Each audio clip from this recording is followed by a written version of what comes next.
Hey everyone, today I'm going to be talking about the topic of making a lot of money, getting rich. Now, getting rich in itself will not guarantee you happiness. There's a lot of rich people who are very bitter, sad, angry with the world, and so forth. But it can definitely help you out. We can all use another buck or another $100 or another thousand. And so to make the most money, you have to start with the top. And so let's talk about making millions. So I have here a magazine, it's Forbes, and basically what it says here is that Floyd Mayweather made $1.5 million a minute when he was in the ring. And he was the top earner in terms of athletes of this current year with over $100 million earned.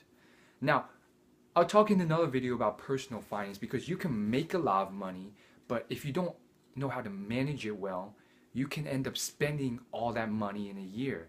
It happened to people like Mike Tyson. Even though he made millions, he ended up becoming severely in debt because he spent more than he made. However, this video is more about accumulating wealth, and what we have here with all these athletes is support for one way of getting rich, a very good way, which is excelling at a very specialized skill set. Now, it does not have to be sports. It could be computer science, architecture, something very detailed and specific. But oftentimes, you don't know exactly what it is yet. So it's often good to start with a fairly generic or general field like art or computer science or mathematics, and just stick to that for a very extended period of time, 10, 20 years. And when you're the top, when you're number one in the field in the world, I guarantee you the wealth will come. And it may not be millions, but we don't necessarily need millions. I mean, all of us could use an extra dollar or two, or 100 or 1,000, 10,000, 100,000, or a million or two. And so I think this magazine illustrates this very well. And interesting fact that I heard, I don't know if it's true, is that the average reader of Forbes has a net income, annual income of like a few $100,000 per year. So if that's the average income of a reader of this magazine, then maybe you should start reading this and seeing if it rubs off on you. That's the kind of stuff that you have to learn and observe and absorb and start doing. And again, there's no excuses. I got this from the library for free. If you don't have money for it, go to the library. If you can't find it on the library, I mean, find some way to make money to buy a subscription to this. It's not that expensive. And so I'm just reading through this. Again, it's not perfect. Like, some of the stuff in Forbes is just like garbage or commercials and ads, but some of it's quite useful. And what you want to start with is realizing that specializing in a skill can be very useful.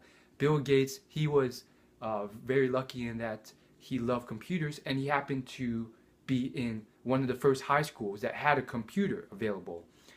And so that sort of early advantage, Warren Buffett started reading books on investing when he was like 5 years old, and then read all the books in the Omaha Public Library on investing by the time he was 11.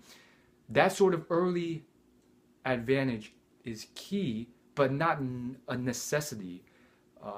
You can start late, like Colonel Sanders of KFC, who started way late, like 50 years old, and everyone knows him. He's the old guy on the KFC logo, and now KFC is like $1 billion company under Yum Food Brands, which is a huge multi-corporation company. And so ultimately, you want to accumulate a relevant skill and then pile on years of experience in that.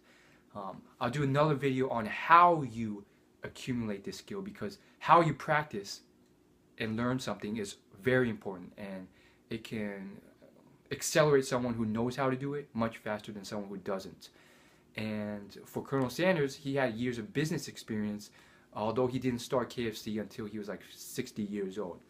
So that's all I really want to say in a nutshell in this video. I hope you got some insight and knowledge from it. It's all very useful, and I hope you guys don't get the wrong message. There are a lot of very, very happy people that are poor, and there's a lot of unhappy people that are rich. But heck, on average, making more money can be very helpful, and studies shown that having more money on average linearly makes you more happy. So we can all use a buck or two, and I guess what I'm trying to say with this magazine is that these athletes have specialized in a skill, and that's how they've done well. Floyd Mayweather being #1 this year. Right after that is the soccer player Cristiano Ronaldo, who has like millions of followers on Twitter, and he made like $80 million.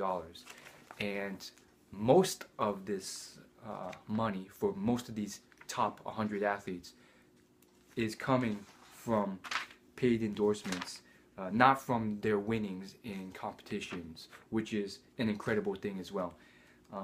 So again, I hope you got the right message from this video. Hope it was helpful, and here I am to motivate and inspire you. If you like this video, found it helpful and useful, hit the subscribe button if you're not subscribed, and it'll let you know for free when my next video is coming out for free.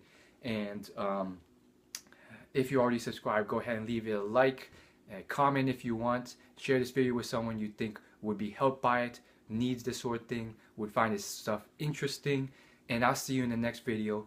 Bada bing, bada boom.